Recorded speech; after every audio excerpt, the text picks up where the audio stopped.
네, 뭐 중요한 얘기 많이 해주셨는데 아까 말씀드렸다시피 저희 시간이 가급적 6시에 맞추고 싶은데 적게 말씀하셔도 괜찮습니다. 넘는 거는 조금 부담스럽게 생각하셔도 되고 근데 뭐 또 제가 이렇게 제가 따로 정리는 하지 않고요. 바로 그냥 이어서 토론을 들어보도록 하겠습니다. 두 번째로는요. 민예총회 강옥천 사무총장님 토론 이어도록 보겠습니다. 네, 한국민예총 사무총장 강욱천입니다. 저는 두 가지를 좀 짧게 말씀드리고 좀 먼저 이석을 해야 될 것 같습니다. 다른 일정 때문에요. 지난 1월 소식들을 들으셨겠지만 1월 9일부터 예정되어 있던 굿바이 서울전이 국회 2층 로비에서 원래 5일간 전시를 할 예정이었어요. 근데 일요일 저녁 늦은 시간에 그것도 세 차례에 걸쳐서 그냥 일방적으로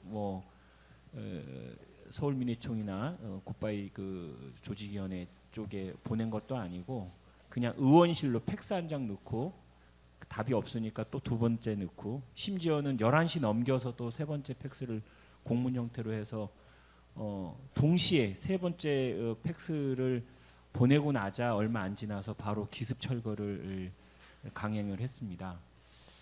이 블랙리스트 사건을 통해서 여전히 저는 이게 블랙리스트가 새로운 형태로 진화하고 발전하고 있구나 하는 생각이 들었어요. 과거 블랙리스트라고 한다면 관에서 집단적으로 뭔가를 문건을 작성하고 뭔가를 조직적으로 이렇게 했다 그러면 이번에는 그런 건 아니지만 블랙리스트가 갖고 있는 사실 기저에 깔려 있는 가장 큰 것들이 뭐냐면 검열이잖아요. 검열.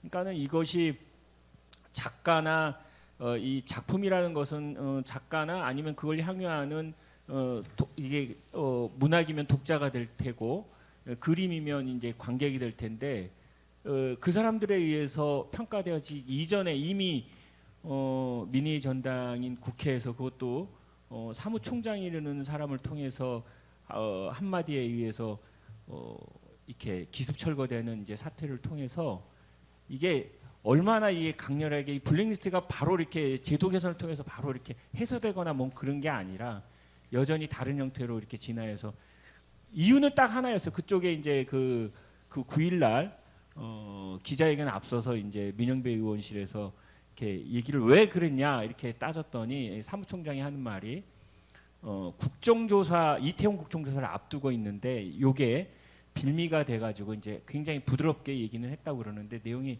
어찌됐던 말도 안 되는 거지만 사전 검열을 어찌됐던 한 것이고 그걸로 인해서 한편으로는 그것이 상징하는 바가 여러 경로를 통해서 매체를 통해서 수많은 예술인들에게 큰 상처를 준 것이고요.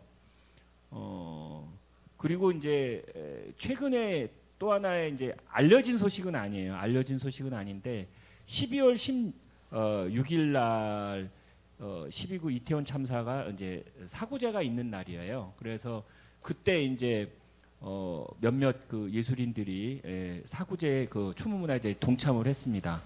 그런데 이제 어떤 특정한 대중예술인을 좌표를 찍어가서 개인 DM으로 굉장히 협박조의 그것이 이제 있었어요. 그리고 이제 100일 그럼에도 불구하고 굳건히 이제 신경 개의치 않고 이제 할 바를 했는데 자기는 거기에 대해서 추호도 저기가 없었다고 그래요. 근데 이제 100일을 이제 2월 4일 날 돌아오는 이번 주 토요일이죠. 토요일 날 그다음에 5일 이틀간에 걸쳐서 인디 밴드 한 100개 팀이 모여 가지고 Let There Be The Love라고 한 이태원이라고 하는 그 주제를 가지고 이제 공연을 100개 팀이 이틀 동안 이태원에서 이제 하게 되는 행사가 있는데 그걸 이제 좀 알렸는데 거기서 이제 100개 팀 중에서 제가 알만한 제가 이제 공연 기획 쪽이니까 좀 아는데 한 10여 개 팀 외에 눈에 도드라진 아티스트가 뮤지션이 한 명 있었어요.